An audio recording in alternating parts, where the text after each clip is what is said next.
Absolutely gorgeous day in May, and we're out here at a National Wildlife Preserve, specifically the Great Meadows National Wildlife Preserve up in Concord, Massachusetts, and not too far from here. Some of the most important and decisive battles of the American Revolution took place, but you'll find it's quite a bit more peaceful today. There's a Canadian goose over there. I just saw a snake a while back. I'll put that at the end of the video. A pretty big snake for the area. And yeah, obviously we're in a call this the Great Meadows National Preserve. It's kind of a big freshwater meadow, a important sanctuary for different migratory birds of the area. But we're going to look at some plants today too. And I just walked in a little bit. I was up there. Where do they have it? I was up in the tower over there doing the intro. And we're gonna see what we can hope to see. I actually think I can't tell what that is.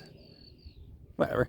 We'll have plenty of time to look at stuff. I've already seen some equisetum. I've seen plenty of stuff growing, but we're gonna see if we can find anything flowering. I'll check back in with you as soon as I find something interesting, other than all of the poison ivy that's going around here, because there certainly is a lot of poison ivy too. A beautiful scene right here. You got geese with their babies, and down over there I can't get to it because it's all in the water. You got a Nuphar Lutea, member of the family Nymphaceae, water lily family, blooming right there. Pretty nice.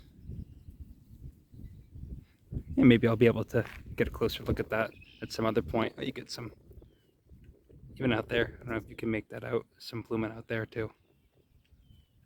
We'll keep moving. Down here we got what looks like some species of yarrow. Genus is Achillea. I think it's yarrow. I got yarrow growing in my yard. This looks just like it, but I can only imagine that that's what this is. This is heavily divided leaves. Got a fuzzy little flower head there. Probably be open in a couple weeks, or maybe not even a couple weeks. Maybe next week. You've got something really nice blooming right here. I don't know what that is. I'll look this one up and figure it out. I'm not great with my bushes. And then back there, you can just barely make it out. Ranunculus recurvatus, the hooked buttercup back there. Pretty common, but I always like seeing that one. It always looks like it's dying, but it's not. This is what the flowers look like. Let's get some interesting stuff right in here. Yeah, I got no idea what this little shrub is though. It's got cute little flowers on it, but I will do my research and I will revisit that one. Yeah, you get some pretty big strawberry flowers down there. I was walking along, my eye got caught by this beautiful purple plant that I could only imagine was a member of the Caryophyllaceae. I was right, it is. I'll put the name down below because I already forgot it. I just looked it up, but it's an invasive member of that family. Still beautiful though. And we're walking along the shore of this wetland. Got some milkweeds coming up. And it's really hot today. A week ago I was up, granted I was up pretty decent way north of here, and also up about 4,000 feet in elevation higher than this, up in the White Mountains, but it was still completely as if it was winter. All the mountains were snow-capped and all of the trails were packed in with snow. And then here we are today, exactly 1 week later, and it's about 85 degrees and incredibly humid, which is a typical New England habit.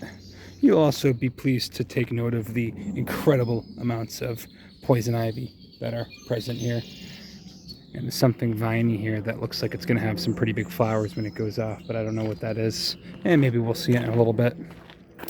But yeah, beautiful day. Lots of diversity of plant life here. And I'm hoping to highlight some more good stuff for you as we go.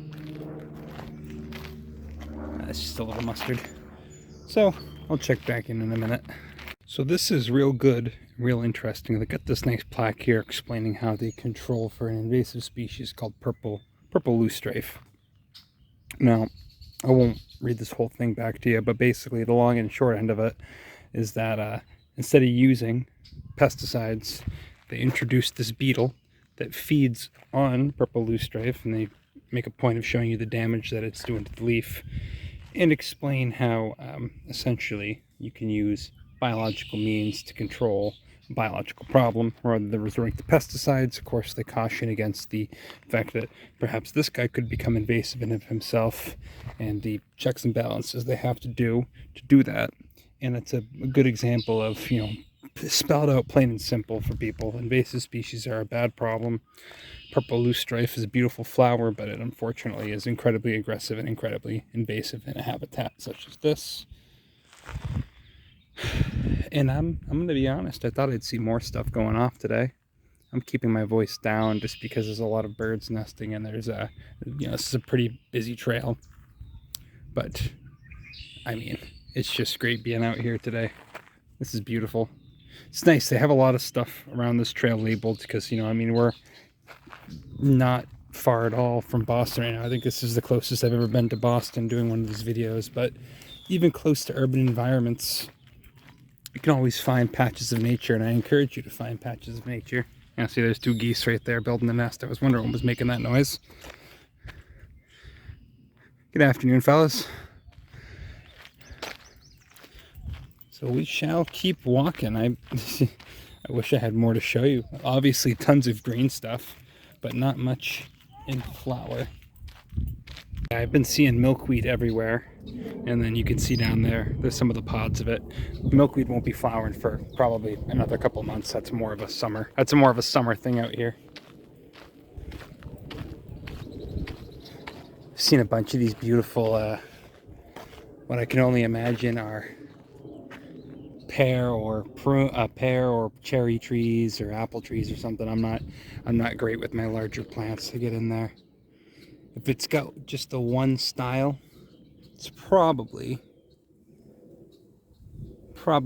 a cherry tree, but I can't tell. I'm not going to pretend like I'm an expert on trees. I haven't gotten to that section of the plant manual yet, but I'm working on it. A flowering trees, just there's so many different species of cherry tree, native and non-native. Oh, you got a turtle. Hello there. What a cute guy. I hope you don't mind me talking to you. He's just a little one. He's probably sunning himself, keeping himself nice and warm. He's doesn't really seem like he's scared of me. Probably sees a ton of people, but I won't stick around and bother him too much. We're just gonna take a couple pictures of you, my friend, and I'll be on my way. Yeah, no kidding. I've never seen so much poison ivy in my life. Okay, here we have a real nice example of what a floodplain forest looks like. So behind us is the actual wetland, and they've created like an easement here, which flows down in. As soon as the water gets high enough, floods out this entire area. And unlike a lot of the forests we've looked at, I mean, we've been in a lot of oak and pine forests. I mean, we've seen, frankly, too many pine forests. But the only thing hanging in the floodplain forest, as far as I can see, these are all maples. Maples can take the wet roots. They love these riparian areas. They don't mind being constantly damp. And I mean, as you can see from the fact that there's no ground cover at all here, yeah, they're hanging in there. We did get a ton of rain last year, so I wonder if historically this area did have a bit more ground cover, and it was not as barren at the ground level as it is now. But it looks like this area has been quite saturated for a while. I mean, you can see one of those guys toppled over right there. But the maples are all putting leaves out. Maybe not flourishing, but they're certainly surviving, where every other tree would probably just rot, at least up here in the Northeast. I mean, you've got a ton of species down south where it's obviously swampier and warmer that can tolerate, you know, being damp. But up here, where it gets significantly colder, it's a little bit difficult to justify the riparian lifestyle. Oh, and there's a beautiful breeze coming from behind me right now.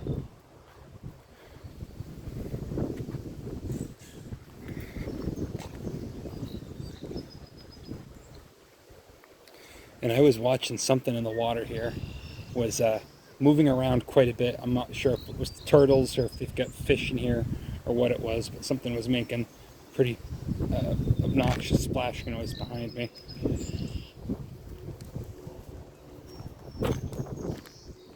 we'll keep going. I'm going to correct myself from before. I pointed out a yellow pond lily that I identified as a Nuphar lutea, and while I had the genus right, the species there is Nuphar varigata, subspecies lutea. This is what actually bears the species epithet lutea.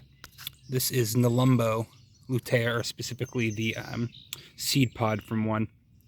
And it's not known exactly what the status of, oh, and it's a water lotus is the common name, the American water lotus. It's not known exactly the native status of these up here in New England. They appear to be introduced, albeit not from, you know, far away from down south as they've been introduced. And the reason why they think that they did that was, you know, Native Americans, indigenous tribes had brought them up here for their food value. I also answered my question of wondering what was in the water. There's some really big ass fish swimming around in the shallows here. I actually just saw one, but he swam way before I could put my camera on him. But that's the seed pod left behind. I don't know when those bloom, but I'm sure that they're certainly in here. Something probably scooped it up to eat it and dropped the husk of it here. Pretty interesting. You find a lot of species like that where they've been debated whether or not they are technically considered native, because while they might be native to the east coast of the US, they might not necessarily be native to New England. For whatever reason, they can survive here. They didn't naturally come up here. I don't really have much more of an in-depth explanation as to why that occurs, other than the fact that they probably get transplanted for food or for medicine, or more recently for ornamental purposes, but they don't do any harm. At least not the water lotus as far as I know. So I wasn't seeing too much down over there on the water's edge, so I figured we'd come up here. The trail goes down into some woodland a bit, and I'm interested to see what I can see down there. We got our friend Lysimachia borealis here blooming, member of the primrose family, Primulaceae. Ooh, I just saw that guy last week. You know, actually, I've seen this guy a couple of days ago. Grows right behind my work, but it's a beautiful flower. This is another one that I'll talk about as a good example of, you know, how phenology can change based on elevation and latitude. Because we'll go up into the, well, we will eventually go back up into the White Mountains, and I'll get some good video for you. But these will be going off much later in the season compared to, you know, these ones down here, basically at sea level. You know, 130 miles south of the White Mountains. So we'll see what we can see down here. Maybe we'll have better luck. I mean, hey, we already found a starflower. Love these little guys. Yeah, okay, hold on a second here. So when I'm talking in the video, I am calling this plant here a member of the lily family. It's not. It's in the order of lilies, but what we have here is Uvularia sessilfolia, which is in the family Colchicaceae, the Bellwort family.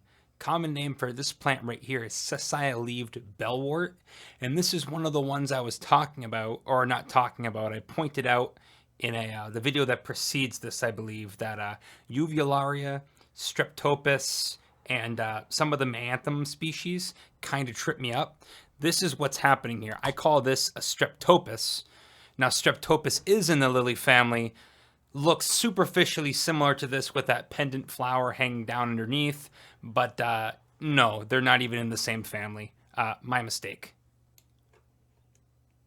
Friends, Maianthemum canadense, still not blooming. I've seen a bunch of these weird little cucurbits. I saw one a second ago, but I lost it. Blooming, or not blooming, but coming up. And on the other side of the trail behind me, it's also a bunch of blueberries. Angustifolium, full bloom, Starflower, and I've only made it maybe 200 feet down the trail. So I mean, I just want to really highlight just how much the water can impact what you see, you know, in your environment here, like we were a little while ago. We're looking at I mean, I don't even know if these are maples, but a lot of them are maples. That's a maple, and nothing but ferns growing on the ground. We turn around, right behind us, there's the pine trees, and there's the understory. Difference in elevation, maybe 3 feet, but this is where the water accumulates. That's where the water doesn't accumulate. Simple as that. So we've seen plenty of Vaccinium angustifolium going off, but now we finally have what appears to be, oh, I just saw a flower a second ago. There we go. A Vaccinium corymbosum going off. The Highbrush Blueberry, you know, climbs up a bit higher. There's some more flowers. Then angustifolium, which tends to lay a bit flatter on the ground. And this is the blueberry I've got planted. The blueberries, I got a few of them planted in my backyard. But this is the good eats right here. I mean, you can eat the berries off of most. I mean, you know, disclaimer as always, I'm not a foraging channel, and I don't really address that much. But I'm pretty sure all the different vacciniums, at least the ones around here, have edible berries, because it's blueberries, cranberries, I think bilberries. I don't think all of them taste particularly good, but they won't necessarily, you know, do anything bad to you. I mean, if you eat raw cranberries, you'll probably get a pretty bad stomachache because they're really bitter. And as I was talking, I noticed behind me, we've got the Mayflower starting to bloom. Maianthemum canadense, if I'm not mistaken. I think there's also racemosum, whatever. There's a few different species, but Maianthemum, and I'm going to go with canadense, the Canada Mayflower. And I smelled them before I saw them blooming, and for whatever reason, they're blooming in this patch, but I have not seen them blooming elsewhere. I've spent so much time just literally coming only a few hundred yards down the trail here. How's a dragonfly? So I think I need to make my way in a little bit, or I run the risk of having to divide this video in half, which, should the situation arise, I am prepared to address that, but I'd rather not. We got a massive blueberry. I've never seen a blueberry bush this big. You know what? Maybe it's not a blueberry. Something got on my hand. Certainly in the genus Vaccinium, but you know, there is a chance that this might not even be a blueberry. I think it is, though. I think we're looking at, yeah, definitely Vaccinium. I really do think this is a Vaccinium corymbosum, but I've never seen one this big, and the entire thing is just lit up with flowers. How cool is that? Right above the Lysimachia borealis, same order. These are both Ericales, obviously Ericaceae for the blueberry, or for the Vaccinium, and then Primulaceae for the Lysimachia borealis down there, but they are both in the same order, Ericales. God, I've never seen one go off like this. I've never seen one this big. This thing's like 8 feet tall. Here's one that I didn't expect to see coming up in this thicket of blueberry here. We've got a juniper. I believe it's a juniper. Spiky like one. I wonder what that's doing here. I think this is Juniperus communis. I think it's just common juniper, but did not expect to see that here. Oh, I did expect to see those, though. Get the Monotropica Uniflora, as I always love to point out, and I will never stop pointing out that plant because it's a lovely parasitic member of the blueberry family. And if you haven't pieced it together so far, the blueberry family Ericaceae does numbers up here in the northeast where it's damp. The soil is poor, and yeah, they can do a lot of work with their whole mycorrhizal thing. They're very heavily associated with fungal life forms in the ground, and that's the reason why they're able to really, I mean, you can see this is all Vaccinium, this is all blueberry, you know, do their thing in the soil, and the soil is thin and it's very poor. But a lot of plants in the northeast are adapted for this type of habit. A lot of these obviously would not survive out west where it's very dry, even if just for half the year. We get pretty consistent year-round moisture here, and if the soil was very rich, they wouldn't compete with faster growing plants, you know, in the Midwest, where the soil is obviously very, very good, and a lot of them wouldn't survive the heat of the southeast either.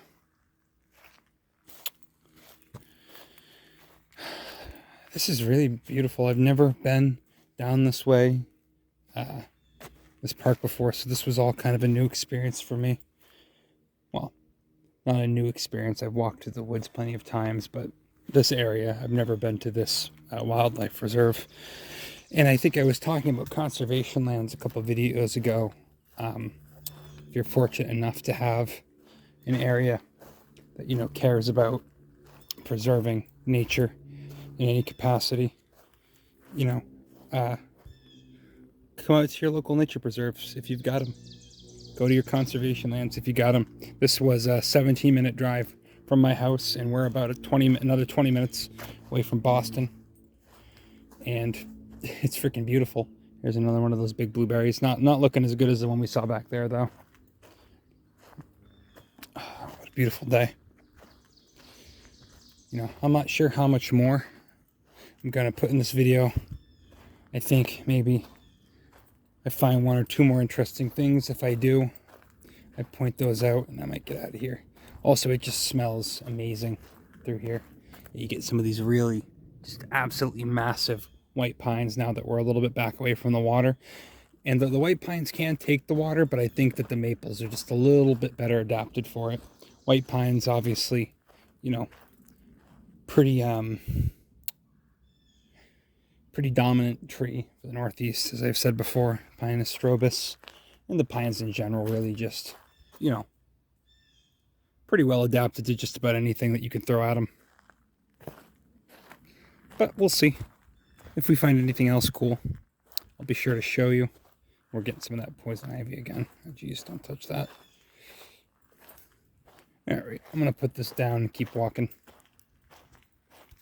Well, I'm just about back where I started, so I think we're going to cut the video off here.